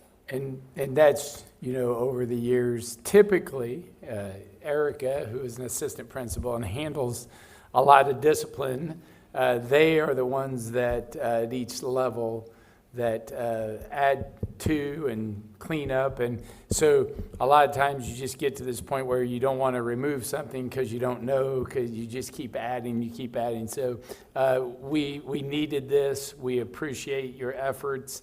I do want to note also at the high school, like the school counseling department piece, the board does approve the course book usually in October, November every year. So it's, even though we remove some of that information, the board still has an opportunity to review that and approve that. And so, again, it doesn't need to be in both locations.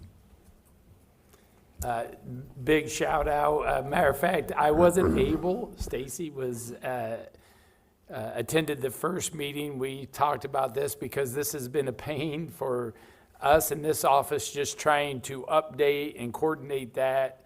And so when I came back, she said, the meeting on handbooks was awesome. And at first I thought she was, but no, she said it was. They accomplished a lot. They were on task. And so obviously you can see that they did. So again, not only thank you to these two, but also everybody that was a part of that group. Yes, thank you for sharing and all the time you put into the handbooks. We very much appreciate it. Dr. Ather, we'll return to you for the 26-27 school calendar. And you guys can go. Don't hang around. Thank you, Mr. Still, members of the board. So as we have talked about, this is much later in the year than we like to approve the calendar. This is not the 25-26 calendar. This is actually the 26-27 calendar. The calendar for next year has been approved. But this calendar has some challenges that I noted, but big ones are that we are changing our levels and reorganizing our school districts. So we will go from 6 K4 elementaries to 8 K5 elementaries. So we will be finishing up some construction in schools as a part of Destination Westfield. And then we will need to move many of our teachers, especially our 5th grade teachers, into elementaries. And then obviously in our bigger schools like Monon, they will become smaller. And so teachers there will need to be relocated. So just the start of school timing. And then as we all know, there's an event at the club at Chatham Hills, a golf event that's started in early August that we want to avoid. So this, we decided to form a committee of teachers and administrators and just talk through those different pieces. And we really felt that we didn't want to start the calendar too early this year because of what was going on and all the movement. But we also didn't want to start it too late, knowing that once you get into June, that seems really late. So we are going to have a few teacher days before the event at the club, and then come back, have one teacher preparation day, start students on a Tuesday. Traditionally, we would start on a Thursday. In future calendars, we want to go back to that, but this calendar, it just made sense to do it the way we've done it. And then with that, we've kind of agreed that Monday will be no meetings. It will be all teacher time, get students on Tuesday, and then get going. We've also talked about, over the years since Dr. Kaiser arrived, we have used some professional development days. And so we're taking 2 of those professional development days and we're making them back into student days. One of the reasons we're doing that is with all of the schools realigned and new staffs, we felt like it was really important to keep them in their schools that year, building some relationships and and getting to know one another. And so at the end of each trimester, we will just have one teacher work day like we used to have. Those extra days we're using because we're a performance qualified school district. 2 of those are at the start of the year, and then 1 is when we come back from winter break. So those are the 3 days we're using for our performance qualified status. And so we will then also, for our elementaries in that first trimester, have an early release on the Thursday to allow us. That has been a pain point for our elementary teachers to try to get those parent-teacher conferences in. So we're going to model like some of our neighbor schools where we release early, have some conferences, and then have the following work day for some conferences as well. You get your conferences done, then you're done for the week. And really trust our teachers to get that completed. We'll work that out with our elementary principals as we get closer to that. But if you remember, again, we'll only have parent-teacher conferences in K through 5 buildings because we won't have an intermediate school. And then middle school and high school, they don't have conferences. And then finally, we felt it was really important. We get a lot of positive feedback about having commencement on the Friday before Memorial Day weekend. And so we checked with the DOE, and that's okay to have that. The high school will come back in this calendar for underclassmen and have finals on the Tuesday, Wednesday, and Thursday after Memorial Day, but we'll go ahead and still keep commencement on the 28th. They felt that was very important, and that's allowable as long as we get our high school finals and everything done, finished. So, and then the last piece is we built this as a trimester schedule. We had a lot of conversation about, and I think that's what slowed us down. We were trying to build 2 calendars, one that was a semester and one was a trimester, because as you know, our high school is studying that. We just really felt like that we had to commit to the trimesters. We'll know next year in October what the recommendation is. This coming October, so then we can build the 27-28 calendar based on that recommendation. That also allows us to get both middle schools opened and their schedule in place before changing the high school schedule. And it just, as we worked through the process, became obvious to us that that was probably the best to be patient with that change until all that realignment took place, and then the schedule. So if there is a schedule change right now, we're saying it wouldn't take effect till the 27-28 school year. And so the study is Yeah. adjusting high school and middle school, or just focusing on the high school? Just focusing on the high school. The piece of that, though, is until that's finished, and we can't add some of the programming they want at the middle school until we have 2 middle schools, because we don't have the space and the staffing correct. So as we get some of that programming change that we want in place, when both middle schools open, then the high school schedule can change, and then that programming can be accommodated as kids move into the high school. It was really complicated, and I have to tell you, between our teachers and administrators on the committee, we had a lot of great feedback. We also found, there's a lot of things about our calendar that they like, and then the few things that there's no perfect calendar. As we worked through, we talked a lot about where fall break was, and people have a lot of thoughts on that, but at the end of the day, they think where it is has worked for us, and so it's in week 16, I think, is that what they say, week 16 of the ICHA schedule. And so and then the first full week of April is always spring break, which has been a staple. So we present this to the board. We discussed it last night. Dr. Kaiser at the discussion committee said it was received well. We knew it would be because there were teachers involved, but they wanted one last chance to talk to it. So I'm happy to answer any questions, but our recommendation is that we adopt this calendar, the school calendar for the 26-27 school year.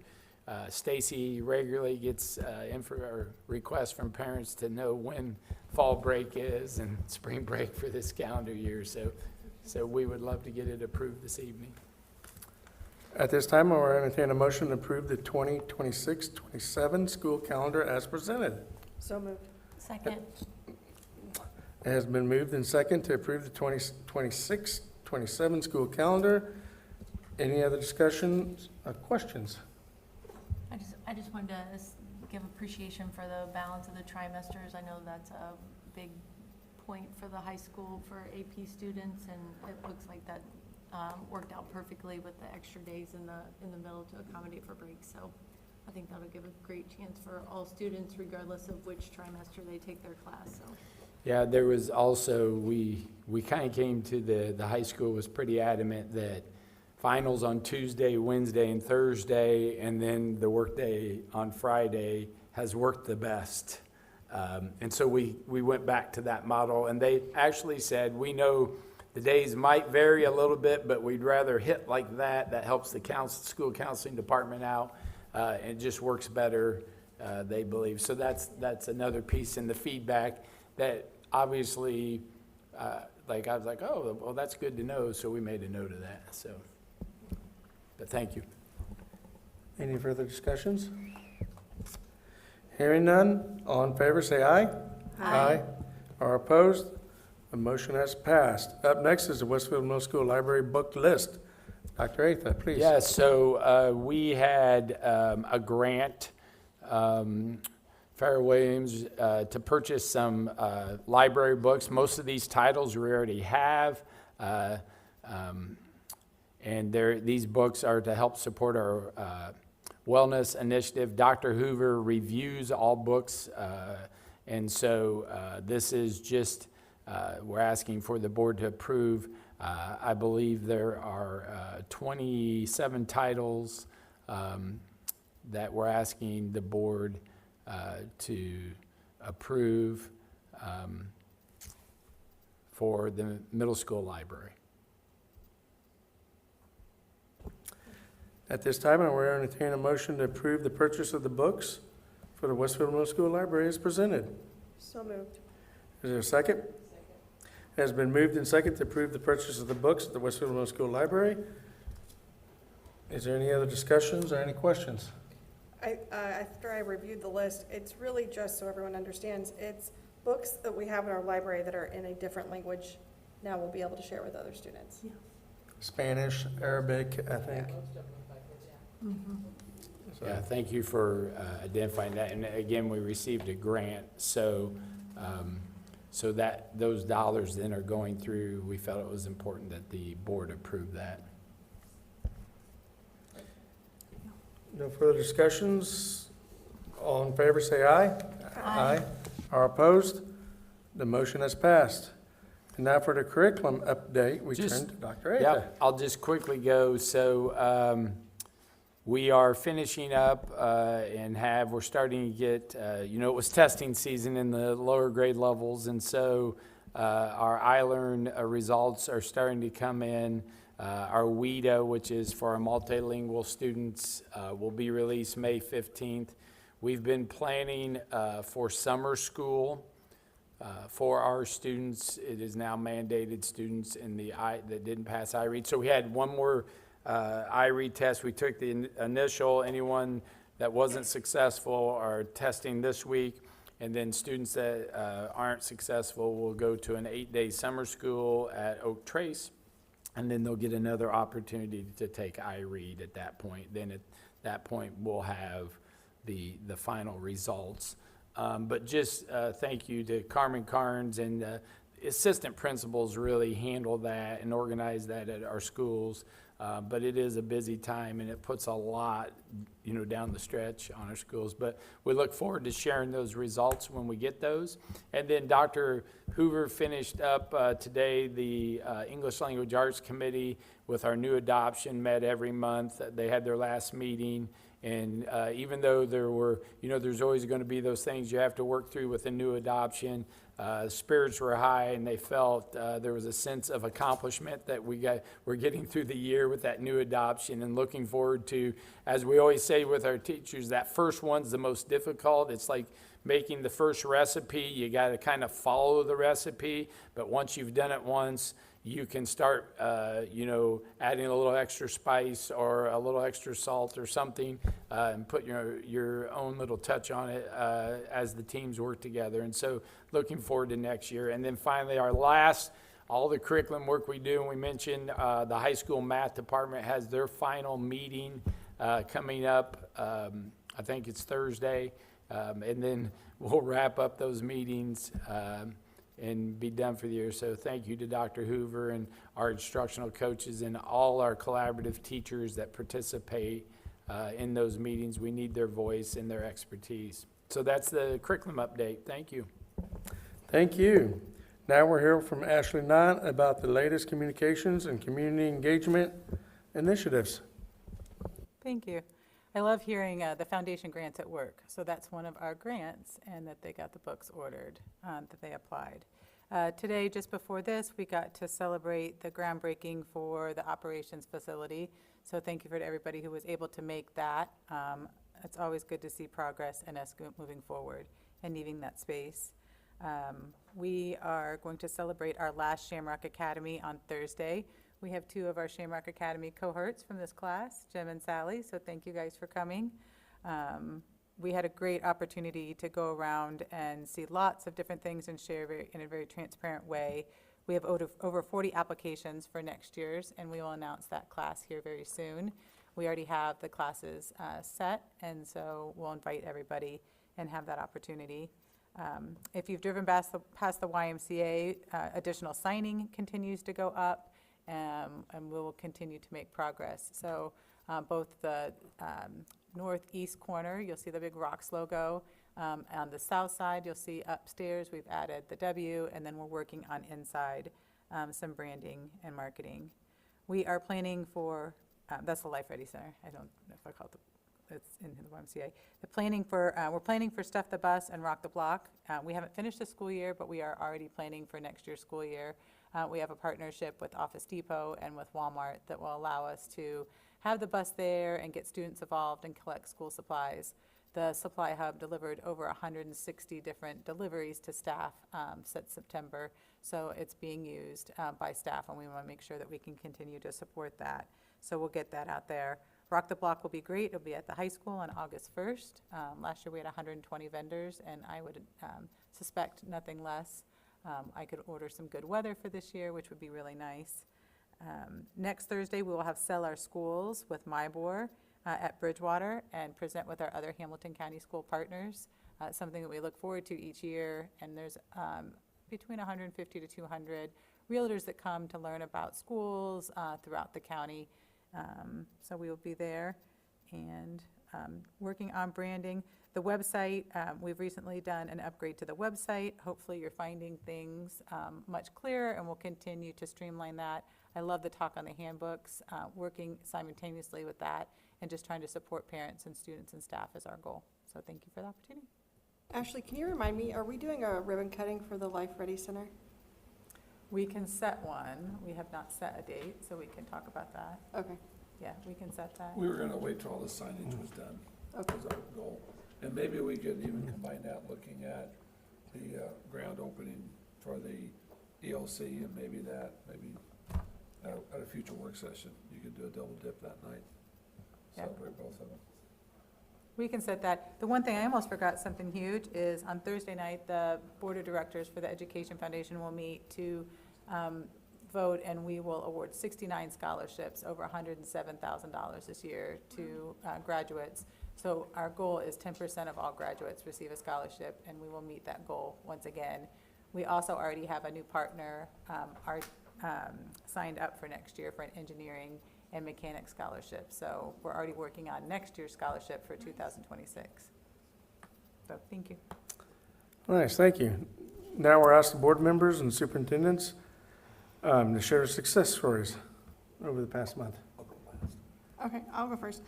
So last week, the high school football team had their ring ceremony at the football field on, I believe that was Wednesday morning. It was lovely. The rings are beautiful, and they say finalists, so all the boys and girls were excited. I just want to say shout out to all the schools and Ashley's team for Teacher Appreciation Week this past week. The Chick-fil-A cow, all the things that, all the gifts and that they were showered with. It was just nice to see on social media and seeing all the kind words. I think prom was a success, and I look forward to commencement at Grand Park in 8 days. So I went to American Pie at the high school last Friday night, and it was amazing, as always. Always blown away by the talent of our students. So if you've never gone to American Pie, definitely put on your list for next year. How many shows did they have this year? They went back down to one. They went back down to one? The last few 20 years. I think there are 28 different acts, I 20, think. yeah, I think it was 28. Or maybe but- that intro counted 29. Yeah, I don't know. Yeah, it might have been, but. It yeah, was amazing. it was- oh my gosh. They could probably sell out 5 or 6 I mean, shows easy. the talent is just amazing. Yeah, ones I've been to have been. I want to give a shout out to my wife. Our anniversary is today, so we went out to lunch because I was going to be here. But for 30 years, she's put up with me, so I very much appreciate that. And we'll send her a copy of what you just said. Yeah. Please do.